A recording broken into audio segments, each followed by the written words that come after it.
Bonjour les amis, aujourd'hui j'ai l'immense plaisir de recevoir dans mon podcast Philippe Nantermo, conseiller national, politicien très connu en Valais en Suisse, hyper engagé pour la votation du 28 septembre qui concerne l'abolition de la valeur locative ou plutôt l'introduction d'un impôt pour les résidences secondaires. Donc dans cet épisode on va concrètement parler de la votation du 28 septembre. Quel impact aurait la votation sur les futurs propriétaires immobiliers ou sur les propriétaires actuels? Je voulais absolument l'avoir avec moi aujourd'hui sur le podcast. On va essayer d'aller encore plus loin pour essayer de vous donner notre avis, de vous donner encore plus d'arguments pour prendre une décision ce 28 septembre. Alors, sans plus attendre, accueillons Philippe pour aborder tous ces sujets passionnants ensemble. Bon, alors, j'ai l'immense plaisir de t'accueillir, Philippe, aujourd'hui dans ce podcast, dans le pod d'Albert, où on va vraiment parler de cette fameuse abolition de la valeur locative que nous, tous concitoyens suisses, nous devrons voter le 28 septembre prochain. C'est clair que c'est plutôt l'introduction d'un impôt qu'on va voter, mais cette introduction d'un impôt sur les résidences secondaires va impliquer que justement la valeur locative sera abolie si on vote oui à la prochaine loi. Peut-être avant de rentrer dans le vif du sujet puis de parler un petit peu de cette votation, je vais peut-être te présenter en quelques mots et puis après je vais te laisser toi te présenter plus en longueur et peut-être rentrer plus dans le vif du sujet. Donc toi tu es Philippe Nantermo, tu habites Vouvry, c'est comme ça qu'on se connaît, nos enfants sont amis d'ailleurs à l'école. Et puis tu es un avocat de métier où tu traites de plusieurs sujets bien sûr, dont l'immobilier, puisque là aussi on a eu quelques sujets ensemble. Et puis surtout, ça fait plusieurs années maintenant que tu es conseiller national, tu représentes le PLR auprès à Berne pour le canton. Mais ça, je vais te laisser peut-être aller plus dans le sujet directement avec ton différent parcours, s'il te plaît. Alors, oui, bonjour Albert. Pour me présenter, donc, je suis en effet avocat à Montaix. Je suis docteur en droit de l'aménagement du territoire de l'Université de Lausanne. À côté de ça, je fais de la politique. Je suis conseiller national depuis 2015 pour le canton du Valais. Et je suis membre de la commission des affaires juridiques au Parlement fédéral, ainsi que de la commission des institutions politiques. Et parmi les quelques casquettes que j'ai, depuis 2016, je suis président de l'USPI Suisse, l'Union suisse des professionnels de l'immobilier. Ah ouais. Fait que je suis assez impliqué dans les questions immobilières et la question de la valeur locative m'intéresse particulièrement à ce titre-là. L'USPI Suisse, qui sur le principe est favorable à la suppression de la valeur locative, et vent debout contre cette votation pour les raisons que je pense que j'aurai l'occasion d'exposer au cours de ce podcast. Bon, c'est vrai que ce qui est hyper intéressant, Philippe, c'est que tu publies pas mal de choses sur les réseaux, que ce soit sur LinkedIn ou les différents réseaux sociaux. Et là, tu es quand même pas mal impliqué. Alors maintenant, je comprends mieux encore pourquoi tu es autant impliqué que ça. Et puis, je crois que de toute façon, on est un peu tous d'accord, cette valeur locative, elle fait pas de sens. On devrait la supprimer. Concrètement, si aujourd'hui on devait voter l'abolition de cette valeur, de l'enlever complètement, c'est mieux de l'enlever. On a un revenu fictif sur lequel on doit payer des impôts, c'est quand même un peu embêtant. Maintenant, si on regarde concrètement cette loi, et puis si on fait plus attention que le sommet de l'iceberg, puis qu'on va un peu en dessous, il y a plein d'autres choses. Est-ce que tu peux nous expliquer un petit peu aujourd'hui, Philippe, quel impact réellement, c'est si on devait supprimer cette valeur locative, qu'est-ce que ça ferait d'autres, quels autres impacts? Alors, le principe même de la suppression de la valeur locative, c'est vrai qu'on est beaucoup à droite, en tout cas, à y être favorable. Le problème, c'est qu'une suppression sèche de la valeur locative impliquerait des pertes fiscales énormes pour les collectivités publiques, des pertes auxquelles beaucoup de politiciens, beaucoup de gens ne sont pas du tout prêts à faire face. D'autre part, ça serait une espèce d'injustice à l'égard des locataires parce que la valeur locative, elle est quelque part là pour compenser une absence de revenus d'un bien, d'un bien qui fait partie de la fortune et elle est compensée alors par un certain nombre de déductions. Maintenant, si on vient au compromis entre guillemets qui a été trouvé à Berne, il faut savoir qu'il n'a jamais été proposé de supprimer la valeur locative. Le projet qui nous a été soumis à l'origine, c'est un changement du modèle d'imposition du système de location. Donc on change le système d'imposition, mais on n'abolit pas un impôt. Et c'est d'ailleurs le résultat, c'est qu'on supprime en effet la valeur locative, mais la contrepartie, c'est que l'on crée un impôt et on supprime en tout cas 3 déductions qui existent aujourd'hui. Et le résultat, c'est qu'il est censé être neutre pour l'État. Alors, quand le résultat est neutre pour l'État, il faut se méfier. C'est en tout cas pas une baisse fiscale. Alors, après, on va peut-être parler un peu concrètement de ce que cela signifie en termes chiffrés. Mais dans les faits, le premier point, c'est qu'on introduit un nouvel impôt sur les résidences secondaires que les cantons peuvent introduire. D'ailleurs, c'est l'objet à proprement parler de la votation, parce qu'il faut changer la Constitution pour permettre le prélèvement de ce nouvel impôt. C'est une votation obligatoire. C'est pour cela qu'on vote là-dessus en particulier, mais tout est lié. Et les 3 déductions que l'on supprime, la première, c'est la déduction des intérêts passifs. Aujourd'hui, vous pouvez déduire les intérêts de votre dette hypothécaire, mais des dettes en général, demain, ça ne sera plus possible. Le deuxième, c'est la déduction des investissements. Lorsque vous rénovez un bien, lorsque vous détruisez et reconstruisez un bien immobilier, quand vous faites ce genre de dépenses, eh bien, aujourd'hui, vous pouvez déduire ces investissements. Demain, vous ne pourrez plus le faire. Et le troisième, c'est la déduction des dépenses énergétiques. Si vous isolez un bâtiment, si vous remplacez une pompe à mazout, un chauffage à mazout par une pompe à chaleur, par exemple, ces investissements-là, vous pouvez les déduire. Donc, ces 3 déductions-là, demain, elles ne seront plus possibles, ce qui signifie que pour un certain nombre de propriétaires, la réforme coûte plus cher qu'elle ne rapporte. Et pour d'autres propriétaires, c'est vrai que c'est une baisse fiscale. Mais à la fin, on fait un arbitrage entre certains propriétaires qu'on estime devoir gagner dans la réforme et d'autres qui devront payer pour cela. Mais justement, c'est justement pour ça que certaines personnes vont voter oui et d'autres vont voter non. Et si on rentre maintenant vraiment dans le vif du sujet, ces fameux intérêts passifs, si on les décortique un petit peu sur les 3 paramètres principaux, les intérêts passifs aujourd'hui, c'est pas que les intérêts de la dette, c'est pas que les propriétaires qui vont être impactés. Il y a les locataires, il y a tout le monde qui a peut-être une dette, que ce soit une dette privée, parce qu'ils ont eu besoin de faire un petit crédit privé. Ça peut être aussi des personnes qui veulent racheter des entreprises, qui font un prêt pour racheter la société de leur patron, ou de leur papa, ou de leur famille, etc. Donc, toutes ces personnes-là, elles vont aussi être impactées. Et ça, on oublie un petit peu peut-être de le préciser, ou en tout cas de le mettre en avant. Alors, c'est tout à fait vrai. Quand on parle de la déduction des intérêts hypothécaires, en réalité, c'est l'ensemble des intérêts passifs. Si vous avez une dette de carte de crédit, aujourd'hui, vous pouvez déduire les intérêts de cette dette. Ce n'est pas des montants très élevés en général, mais c'est quand même des déductions que vous avez sur votre feuille d'impôt. Si vous avez une dette plus importante, alors on pense par exemple à la personne qui a racheté l'entreprise de famille, ça arrive souvent, et qui n'a pas forcément les moyens de payer les actions à ses frères et sœurs au moment de la transmission d'entreprise. C'est quelque chose d'assez typique pour les entreprises familiales. Eh bien, la personne simplement rembourse année après année les actions de l'entreprise à ses frères et sœurs. Et évidemment, ce remboursement se fait moyennant le paiement d'intérêts hypothécaires et ces intérêts sont déductibles aujourd'hui. Demain, ils ne le seront plus, ce qui signifie qu'on va rendre la transmission de l'entreprise beaucoup plus compliquée avec cette réforme. Et ça, c'est un vrai problème, c'est un vrai enjeu. Parce que dans une société vieillissante comme la nôtre, la succession des entreprises, c'est un vrai problème de société.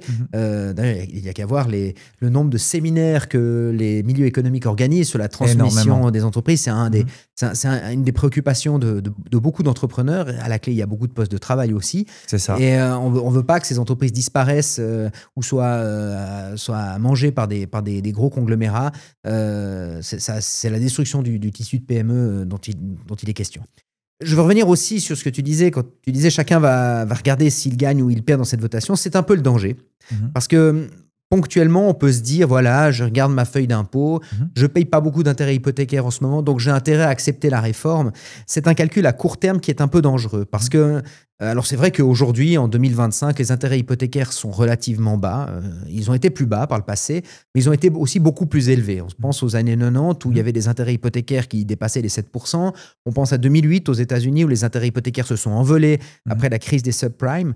Et ce qui se passe lorsque les intérêts hypothécaires augmentent, c'est que le loyer que payent les propriétaires pour habiter dans leurs biens augmente d'autant. Si aujourd'hui, j'ai une dette pour ma maison avec un intérêt de 1%, si demain, les intérêts s'envolent et passent à 3 ou 4%, ce qui n'est pas absurde. C'est des situations qu'on a connues il y a 10 ans. En 2023, c'était monté à 3. Ça pouvait passer à 3,20. Exactement. Donc, mais on a eu des situations comme ça assez fréquentes. C'est même plutôt exceptionnel ce que l'on vit aujourd'hui. Bref, si on passe à 2, 3, 4, 5% de taux d'intérêt, ça veut dire que mon loyer va augmenter d'autant. Il va être multiplié par 3, par 4, par 5. Et aujourd'hui, la possibilité de déduire les intérêts hypothécaires, c'est une espèce de coussin de sécurité pour les propriétaires parce que en effet, le loyer de la dette, donc le loyer que l'on paye augmente, mais on peut déduire ce montant supplémentaire et donc on a au moins une baisse fiscale, une fiscalité qui s'y adapte. Avec la réforme, ça ne sera plus possible et ça signifie que toute augmentation de l'intérêt hypothécaire est une augmentation nette que l'on paye à la fin de l'année et que l'on paye sur nos impôts aussi. Donc on risque quand même, si on adopte la réforme, de supprimer toute protection contre l'augmentation des intérêts hypothécaires. Et si une telle augmentation devait avoir lieu, il y a fort à parier que ça arrive un jour ou l'autre, ça arrive quand même fréquemment, eh bien ça risque de pousser des gens à devoir vendre leur bien immobilier, voire se retrouver à la rue. Et ça, c'est quelque chose qu'on a connu dans d'autres pays, qu'on a même connu en Suisse à une époque. Et je crois que c'est très dangereux de supprimer tous les instruments fiscaux que l'on a qui permettent d'amortir un peu le choc des aléas conjoncturels que l'on connaît dans le milieu immobilier.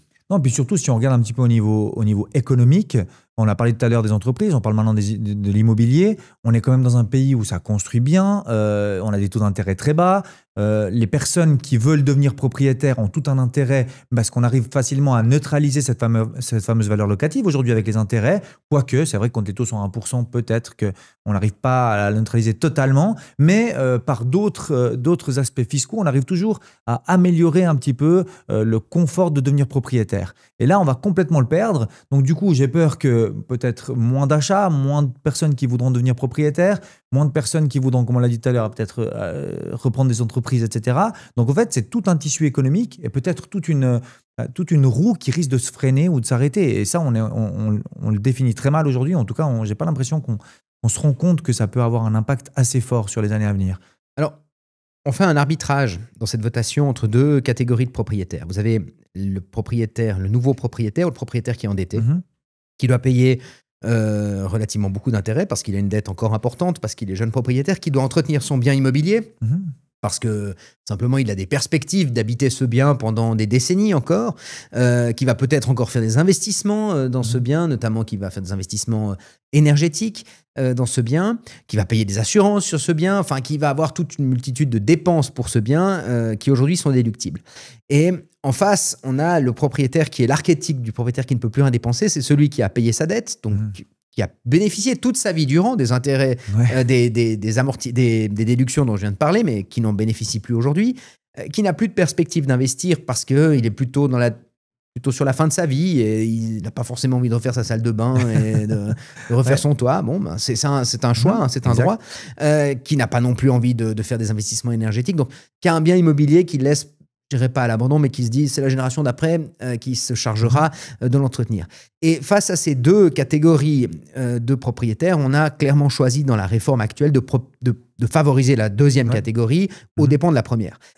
Et je crois que là, on a un vrai problème de société parce que on a quand même une société où le pacte intergénérationnel veut que la solidarité n'aille pas tout le temps dans le même sens. Et ça me fait sortir un peu du débat de la seule valeur locative, mais je constate qu'on a augmenté massivement les dépenses sociales pour les retraités. Il faut quand même le dire, les retraites coûtent aujourd'hui, il faut aujourd'hui 2 fois plus d'actifs pour couvrir les retraites, et il y en a 2 fois moins. On a introduit des dépenses supplémentaires pour les retraités avec l'augmentation des prestations complémentaires, la 13e rente AVS, ces choses-là, enfin on peut en parler. On peut parler du deuxième pilier où il y a une pression toujours plus forte sur les actifs avec des transferts de redistribution entre les actifs et les rentiers. On peut parler du coût des primes maladie qui est toujours plus à la charge des actifs en faveur des retraités. Donc on a quand même un système de solidarité qui se justifie parfaitement, qui est assumé et voulu, mais qui est d'actifs qui portent toujours un poids plus lourd en faveur des retraités. Et dans le domaine immobilier, ça suit un peu le même mouvement. Ces dernières années, on a réduit massivement la possibilité pour les actifs de pouvoir acquérir un bien immobilier. On a limité la possibilité de retirer un deuxième pilier pour constituer des fonds propres.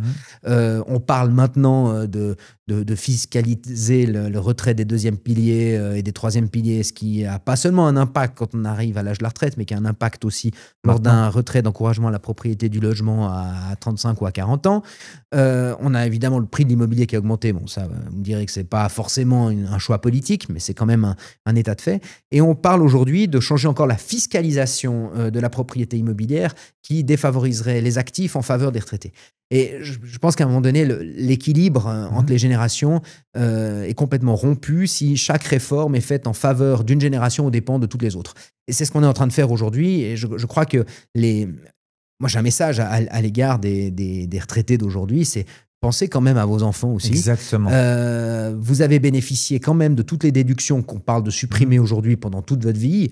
Je comprends qu'aujourd'hui, vous n'en ayez plus besoin, puis vous préfériez un autre système fiscal, je peux l'entendre. Mais bon, quand il était en place, puis vous pouviez déduire les taux hypothécaires, quand dans les années 90, vous aviez 5, 6, 7% d'intérêts hypothécaires, vous étiez bien content de déduire les intérêts passifs, eh ben, pensez quand même qu'après vous, il y a encore des générations qui viennent. Et ces générations-là sont quand même assez contentes de pouvoir à leur tour bénéficier d'un système fiscal qui leur assure une certaine sécurité. Et cassez pas le système maintenant que vous l'avez utilisé. Mais moi, j'ai même encore envie d'ajouter à ton message un autre message, c'est que moi, je fais beaucoup de montages où les propriétaires qui sont, comme tu l'as dit tout à l'heure, des personnes qui sont maintenant à la retraite, qui ont plus de dettes, etc., eh ben, on va les voir et on fait lever de l'argent chez eux, donc une dette qui est déductible aujourd'hui avec les intérêts, pour pouvoir faire une donation en ligne directe à leurs enfants, pas d'impôt.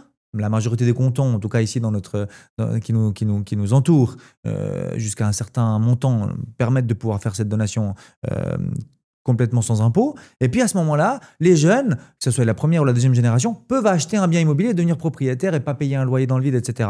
Donc toutes ces personnes-là qui aujourd'hui ont cette fibre de se dire « Ok, mais je suis propriétaire, j'ai pas de dette, donc effectivement d'abolir cette valeur locative, ça peut penser à leurs petits-enfants parce qu'ils vont moins pouvoir les aider facilement. Puis l'aide justement de devenir propriétaire, elle est hyper intéressante. Et nous, dans les leviers, même pour faire des rachats d'années, des personnes qui ont 55 ans aujourd'hui, nous, on fait des leviers sur leur dette hypothécaire pour procéder à des rachats, pour pouvoir déduire fiscalement du revenu. Donc, tout cet impact-là, toute cette agglomération, si on veut bien, ou toutes ces solutions qu'on peut trouver aujourd'hui, on va moins pouvoir les trouver, beaucoup moins même, plus tard. Alors que, en fait, si on se rend compte concrètement, cette valeur locative, elle impacte vraiment beaucoup et vraiment tout le monde. Donc, c'est vraiment important que ce message-là soit compris et puis que même les personnes qui pourraient penser avoir un intérêt de l'enlever, elles réfléchissent bien puis qu'elles pensent, comme tu l'as dit, à plus loin que le bout de leur nez et puis que dans les 20 prochaines années, on va peut-être quand même s'embêter avec cette loi-là. Et puis d'après ce que j'ai compris aussi, ça fait quand même des années que dans les chambres, c'est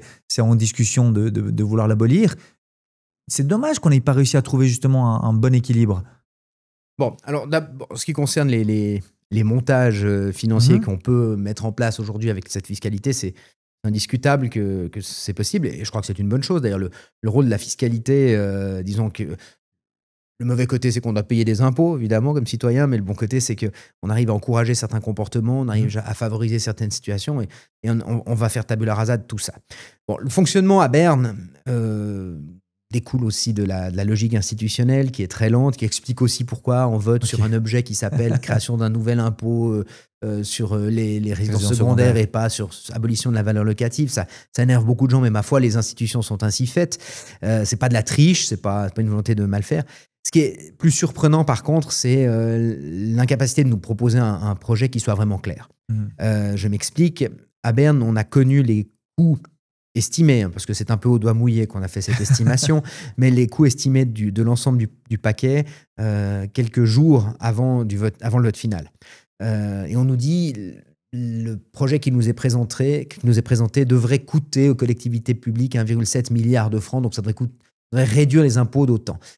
Le problème, c'est que pour arriver à ce chiffre de 1,7 milliard de francs, on ne sait pas trop comment on s'y est pris, parce que, évidemment, c'est fondé sur un taux hypothécaire hypothétique qui varie. Il a déjà bien changé entre le moment où on a voté le projet à Berne et le moment où le peuple vote sur le projet. Il dépend de savoir si les cantons introduisent ou non, parce qu'ils ont la possibilité de le faire, la déduction des investissements énergétiques. Non, pas des frais d'entretien, mais des investissements énergétiques. Les frais d'entretien, c'est fini de toute manière, mais les investissements énergétiques, on ne sait pas si les cantons introduiront ou non le fameux impôt sur les résidences secondaires.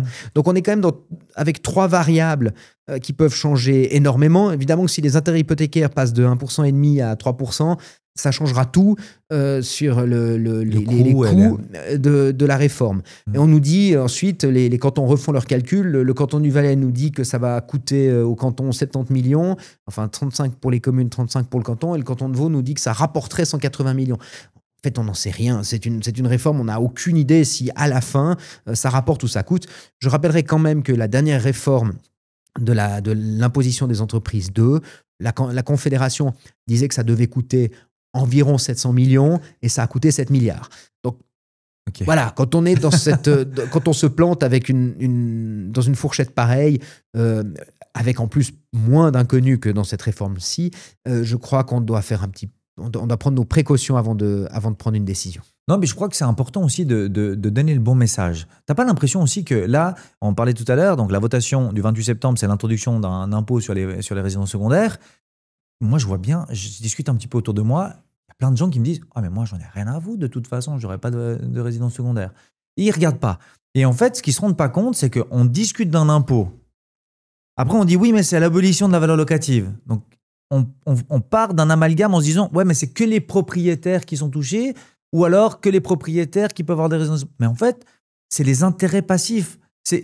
Il faut vraiment décortiquer le truc à fond et puis se dire qu'aujourd'hui, concrètement, on ne peut pas la voter, cette loi. C'est impossible. Je suis peut-être un peu trop, je vais peut-être un peu trop fermement, mais, non, mais il faut être de bonne foi. C'est quand même les propriétaires qui sont avant tout touchés par cette réforme. C'est vrai. Les locataires sont touchés indirectement. Alors, il y a l'histoire des intérêts passifs, c'est vrai. Tous les locataires, enfin tous les c'est même pas une question d'être locataire ou propriétaire, mais tous les citoyens n'ont pas des intérêts passifs qu'ils peuvent déduire. Donc ça, mais c'est vrai, les personnes qui ont des dettes sont vraiment ennuyées si elles peuvent plus déduire les intérêts passifs. Ça, c'est indiscutable. Au sein des propriétaires, alors on a des propriétaires qui ont des résidences secondaires, et eux ne savent pas à quelle sauce ils seront mangés. Justement. Et puis, on ne sait pas si le canton du Valais va introduire ou pas un impôt sur les résidences secondaires, qui ne touchera d'ailleurs pas que les personnes hors canton. Il y a beaucoup de Valaisans qui ont une résidence secondaire, il ne faut pas l'oublier aussi. Et ça, on verra ce qu'il en sera. Je me méfie ensuite de ce réflexe anti-riche qui consiste à dire oui, les gens qui ont une résidence secondaire peuvent bien payer. Méfiez-vous des riches. C'est un drame qui pourrait arriver à chacun. On ne sait jamais. Ouais. Et puis, les locataires peuvent être touchés aussi par un autre point. C'est que, évidemment, si on investit moins pour entretenir les immeubles, et ça, c'est quand même un des risques. Aujourd'hui, chaque fois qu'on investit 1 franc pour entretenir son propre bien immobilier, eh bien, on peut le déduire. Donc ça 100% du revenu. Voilà, donc ça veut dire c'est facilement 30-40% de la facture de l'entretien en moins qu'on récupère sur la facture d'impôt. C'est beaucoup, hein. Si vous mettez 30 000 francs pour changer votre système de chauffage, en réalité, à la fin, il vous coûte 20 000 francs. Ouais. C'est clair que c'est incitatif pour changer votre chauffage, c'est incitatif pour refaire votre toit, pour entretenir... Changer la cuisine. Pour avoir un bien qui est un peu à jour.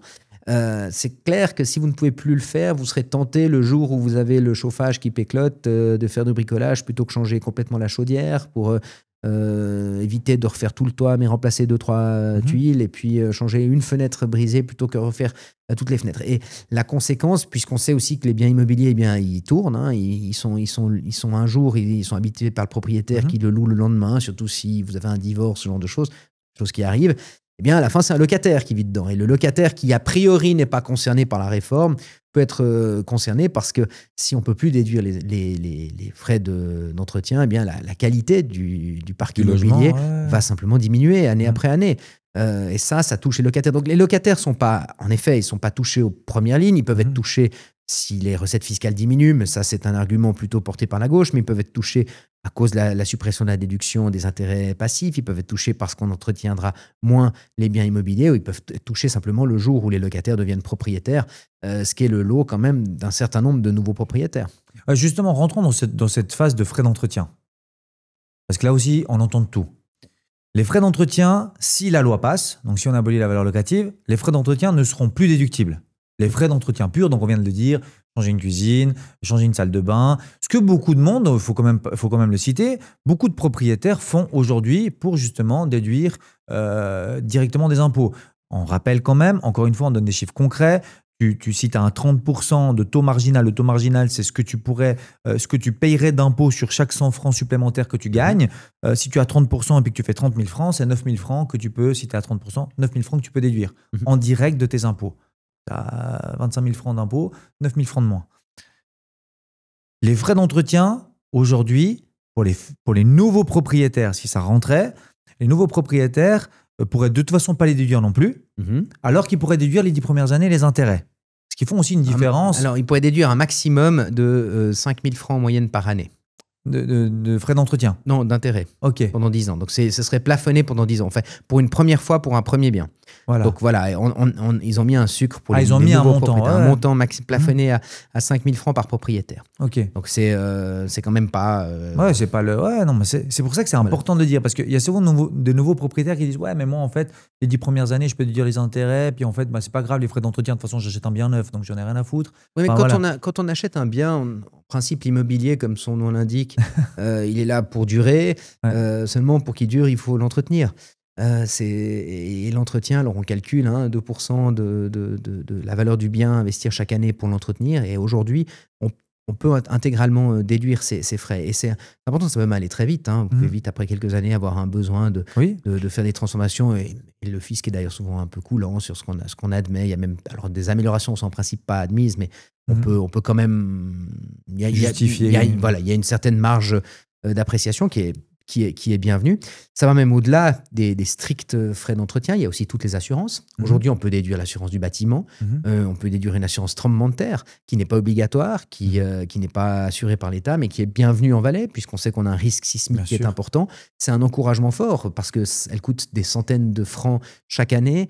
De pouvoir la déduire, ça réduit en réalité la prime. Si on ne peut plus la déduire, il y a plein de gens qui risquent de renoncer à cette assurance sismique. Et le jour où on souffre d'un grand tremblement de terre, peut-être que beaucoup de gens auront renoncé pour des mauvais motifs, évidemment, mais ils les ont renoncé parce qu'elle coûte de facto plus cher à cause de la suppression de la déduction de l'assurance. Et puis, actuellement, on a la possibilité, en cas de démolition-reconstruction, de déduire les coûts de démolition-reconstruction. Vous achetez un bien qui vaut une villa qui vaut 300 000 francs, vous la rasez, vous la reconstruisez, vous pouvez déduire les coûts de la démolition-reconstruction jusqu'à la valeur antérieure, ce qui est assez logique parce qu'on veut encourager à démolir des bâtiments. Alors, on ne parle pas de bâtiments qui sont classés, mais on parle ici de bâtiments qui sont des passoires énergétiques, qui tiennent à peine debout. On a intérêt dans les villes, des fois, à raser ces vieux bâtiments qui sont vilains, qui menacent de s'effondrer et puis qui écologiquement n'ont pas de sens.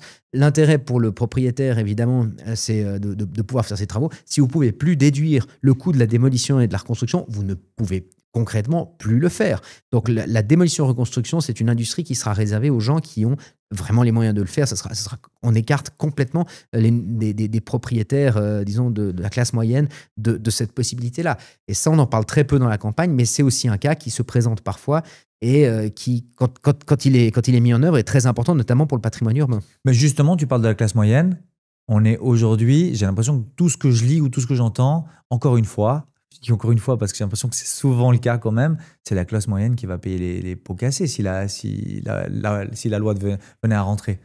Bon, vous savez, on a tous le sentiment d'appartenir à la classe moyenne. Je pense qu'Elon Musk est persuadé d'être un représentant de la classe moyenne. C'est toujours délicat de le dire. Ce qui est certain, c'est que la réforme favorise les gens qui n'ont plus de dette. Et en principe, pour avoir payé sa dette hypothécaire, il faut quand même avoir un certain moyen. Il faut avoir des moyens. J'entendais quelqu'un dire la réforme a ceci d'intelligent d'encourager les gens à payer leurs dettes et avoir des gens moins endettés. Bon, j'ai répondu, c'est bien, mais si les gens ont une dette hypothécaire et n'ont pas payé rubis sur ongle leur maison, c'est pas parce qu'ils sont cruels, c'est pas parce qu'ils font de la spéculation. C'est souvent parce que tout le monde n'a pas 1 million de francs dans sa poche à mettre pour acheter une maison. La plupart des gens achètent une maison avec une dette bancaire parce que simplement ils ont tout juste de quoi sortir les fonds propres. Et c'est vrai, et c'est ce qui permet aux gens de devenir propriétaires. Moi, je peux pas les blâmer. D'abord, je suis le premier à être passé par là. Et encore aujourd'hui, j'ai une dette sur ma maison. Et je pense que c'est quand même normal. Tous les pays modernes vivent avec un système comme celui-là et on s'en tire pas trop mal. Toi qui nous regardes aujourd'hui, si tu as une question sérieuse concernant ton projet, fonce, c'est le moment. Tu trouveras tout ce qu'il te faut en bas de cette vidéo pour qu'on puisse te répondre. Du coup, Philippe, j'ai encore une question pour toi. On se rend compte avec Bâle 3, on se rend compte avec un peu toutes les banques qui commencent à devenir de plus en plus difficiles aujourd'hui. Est-ce que tu n'as pas peur pour nos enfants, si cette loi rentrait en ligne de compte, ça ferait encore un point négatif et encore plus de complications à devenir propriétaire dans les années à venir? C'est une grosse question. Je pense en soi, la réforme fiscale ne va pas rendre l'accès à l'immobilier plus compliqué pour les jeunes. Mais par contre, il va rendre l'immobilier plus cher pour les jeunes. Et l'immobilier est déjà très cher pour les nouveaux acquéreurs. C'est clair que si vous avez acheté un bien immobilier dans les années 60 ou même dans les années 80, aujourd'hui, vous en tirez bien, même si vous avez dû passer la crise des années 90. Par contre, celui qui viendrait propriétaire aujourd'hui, de toute façon, ferait face aux prix du marché qui sont très élevés, aux exigences bancaires, aux exigences de la FINMA en termes de fonds propres, aux exigences bancaires en termes de solvabilité, tout ça. avec ou sans la réforme, ça n'y changerait rien du tout. Seulement, la réforme fera que fiscalement, s'il y a une C'est moins augmentation, sexy, quoi. c'est moins sexy.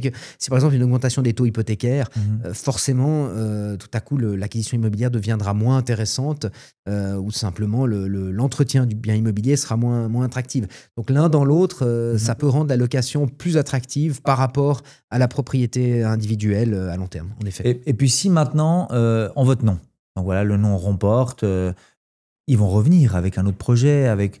À un moment donné, tu penses que dans les jambes, toi qui es à Berne quasiment tous les jours, là, cette semaine en plus, je crois que tu y étais quasiment toute la semaine, est-ce que c'est un sujet vraiment qui est chaud et il prévoit déjà autre chose ou pas forcément? Bon, c'est ce qu'on appelle un serpent de mer, hein, ces objets qui apparaissent et reviennent, ou un marronnier. Mais bref, c'est un de ces sujets politiques qui régulièrement revient sur la table.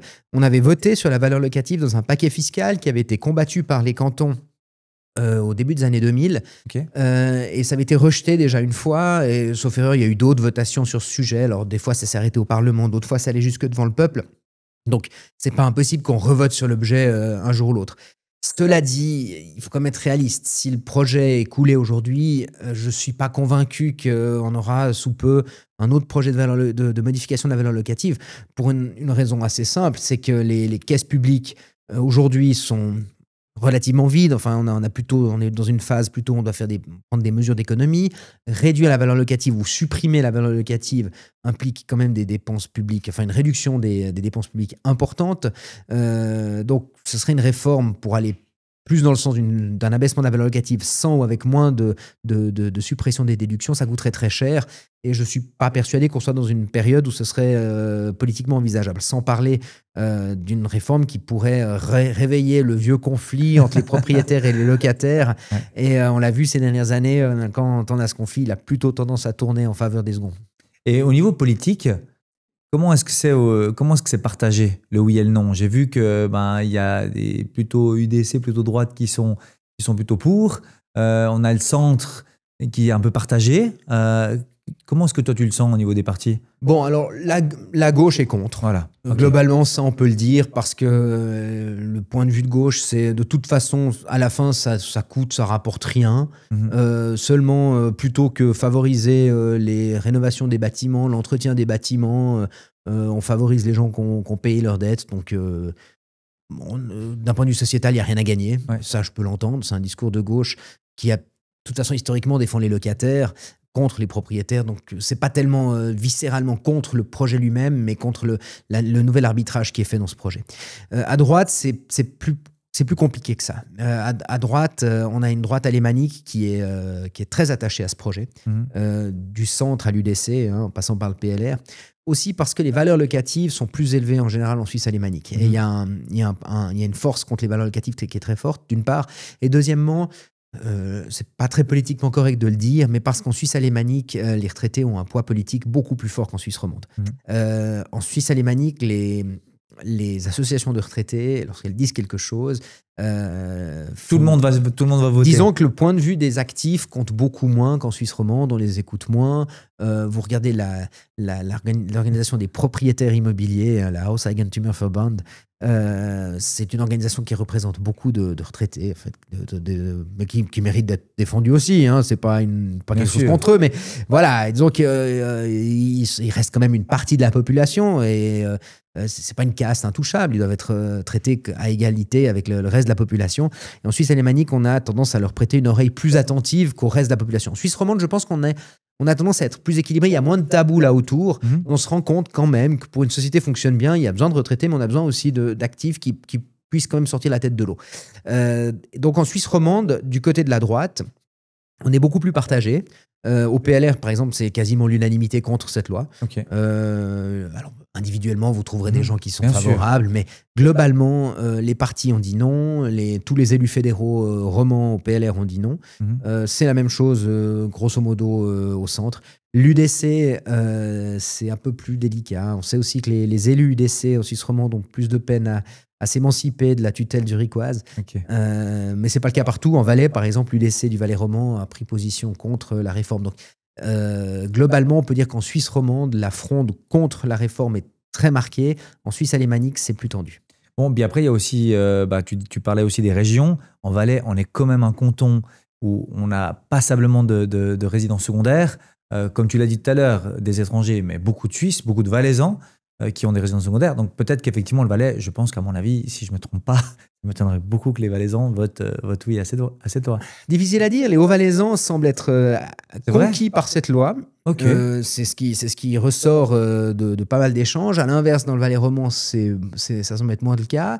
Il semble, d'après les calculs du canton, que la loi ferait perdre au canton et aux communes 70 millions. Donc, ce serait autant qui resterait dans la poche des citoyens. C'est difficile à dire. Le sentiment que j'ai, c'est que c'est une loi qui comporte énormément d'inconnus. Et face à une loi qui comporte énormément d'inconnus, c'est quand même difficile de faire le pari que le résultat sera meilleur que ce qu'on connaît aujourd'hui. Ce qu'il faut savoir aussi, c'est que la valeur locative, elle a été adoptée il y a plus d'un siècle. Donc ça fait plus d'un siècle que le régime fiscal que l'on applique, que l'on connaît, pour lequel on a de la jurisprudence, eh bien on le pratique. On parle de le changer pour un régime qui va lui aussi probablement s'appliquer pendant un siècle. Donc les gens doivent se dire, si j'accepte cette réforme aujourd'hui, c'est pas à l'essai, hein, c'est pas pour tenter le coup 2-3 ans, puis après on revient en arrière. C'est pas comme ça que ça marche. Si on l'accepte aujourd'hui, il faut se dire qu'on va vivre avec pendant très longtemps, probablement pour toute la vie des gens qui l'auront choisi. Et en fait, on ne sait pas du tout dans quelle voie on va. On ne sait pas si concrètement ça coûtera individuellement plus ou moins. L'autre régime, le régime actuel, qui n'est pas parfait, je suis le premier à le reconnaître, a au moins cet avantage d'une certaine stabilité et prévisibilité. Une maîtrise aussi. Moi, c'est ce que je dis aujourd'hui dans mes financements. On arrive à la maîtriser, cette valeur locative. On arrive à la neutraliser par le biais des intérêts, une partie, par le biais des amortissements, quand on amortit un peu plus que ce qu'on devrait amortir, ce que la banque nous demande, et on arrive à neutraliser ça. Donc on arrive à redonner du positif à la fiscalité d'un propriétaire. Oui. Donc, j'ai envie de te dire, aujourd'hui, c'est plus ou moins OK, c'est axé, on sait ce qu'on a, mais on ne sait pas ce qu'on va avoir. Voilà, c'est ce que je disais, le caractère prévisible. Le point, c'est que la valeur locative va avec les déductions dont on a parlé. C'est quelque part un revenu qui est fictif, et c'est un revenu quand même. C'est clair. On peut débattre du caractère fictif ou pas. Il y a c'est de la philosophie fiscale. On ne va pas entrer là-dessus. Mais et puis, quand vous avez un revenu, vous avez les dépenses d'acquisition du revenu qui vont avec. Quand vous allez au travail, vous pouvez déduire les frais de déplacement, vous pouvez déduire les frais pour mettre votre enfant à la crèche quand vous allez travailler. Bon, ça, c'est des dépenses d'acquisition du revenu. Et ben, pour un immeuble, c'est la même chose. Vous avez un revenu et puis vous pouvez déduire le coût de la dette de l'immeuble, vous pouvez déduire les coûts de l'entretien de l'immeuble. Et il y a une certaine pondération entre les deux. Alors, le but, c'est d'arriver, comme vous le faites, essayer d'arriver à zéro, ce qui est légitime. Évidemment, pour le travail, on ne peut pas, sinon on n'aurait plus de ressources du tout pour l'État. Enfin, moi, je trouverais ça quelque peu attractif, mais c'est un autre débat.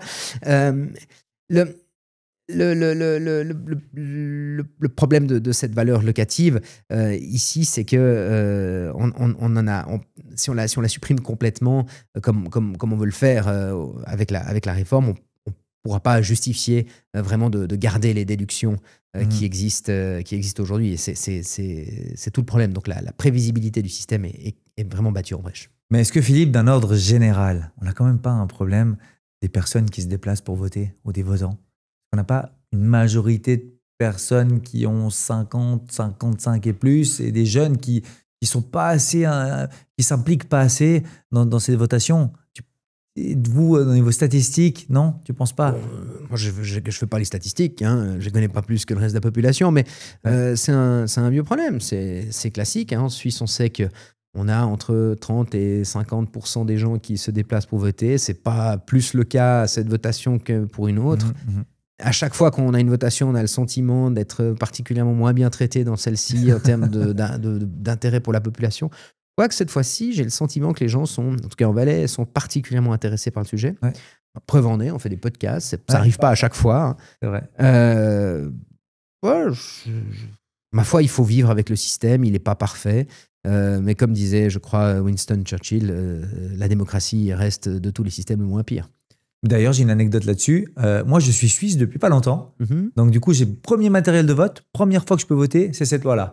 Donc je me suis dit, c'est un signe, ça parle de l'immobilier, ça parle de la valeur locative, c'est pas possible que ça passe. Félicitations Donc, en tout cas. Merci Philippe. Donc non, effectivement, Bon vote. si je peux me permettre de boucler un petit peu ce podcast, et d'ailleurs je te remercie sincèrement d'avoir répondu présent aujourd'hui et d'avoir fait le déplacement. Surtout si je peux me permettre de m'adresser à vous, chers auditeurs, et puis ceux qui nous regardaient directement, qui avaient regardé ce podcast. Prenez bien en considération que c'est une voie, comme il l'a dit Philippe, c'est une loi qui va être votée pour du très long terme. On va avoir un impact pour nos enfants, nos petits-enfants. Et puis qu'aujourd'hui, dans l'état actuel des choses, cette valeur locative, elle est embêtante. Effectivement, c'est un revenu fictif, comme on l'a dit tout à l'heure. On peut encore mettre ça entre parenthèses. Mais on arrive plus ou moins à la maîtriser, à la neutraliser. Si vous avez des bons conseillers, si vous faites les bons appels, puis si vous analysez bien votre situation, on arrive à trouver des mécanismes qui vous permettent justement de la neutraliser complètement, cette valeur locative. Donc, c'est ce que je dis, tant qu'on peut la neutraliser, tant mieux. Si demain on devait changer tout ça, je ne sais pas l'impact, et je pense que personne n'a vraiment l'impact que ça pourrait avoir sur notre vie financière et sur l'immobilier en général à l'avenir. Donc, je ne sais pas, Philippe, si tu veux mettre peut-être un mot de fin sur ce podcast. Non, je te remercie de l'invitation. C'était très agréable de pouvoir parler encore à fond de ce sujet. C'est un format chouette de pouvoir bien s'étendre. Et je m'en réjouis de voir le résultat le 28 septembre. Yes. Merci à tous. Merci Philippe. Merci. Et puis à bientôt. Bientôt. On arrive à la fin de cette vidéo. Là, tu as deux options. Soit tu continues à te débrouiller tout seul, soit tu profites de notre expérience pour éviter de perdre du temps et de l'argent. Fais le bon choix et clique sur le lien qui est en description sur cette vidéo.